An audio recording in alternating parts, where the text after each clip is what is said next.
Baba di kutoendere munamato ere makuseni. Ndakuenda kubasa maiti. Aiwa munamato wemangwanani.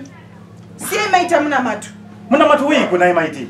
Baba di maita ere munamato wemangwanani ndio nyaya paira apa.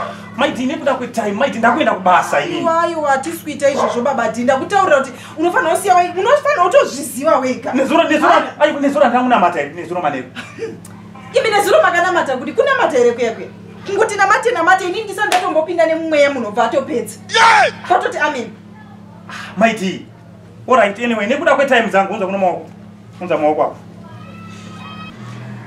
Mwari wa Isaka mwari wa Abraham. Isaka kuita siko nai babaji. Mwari wa Isaka kuita siko sati usingazimu namato ndiri kutaura inini. Urikuzvinzwa pinda mba mutina mate toni. Ine ndikunamata wani. Iwe ndati pinda mubatina mate.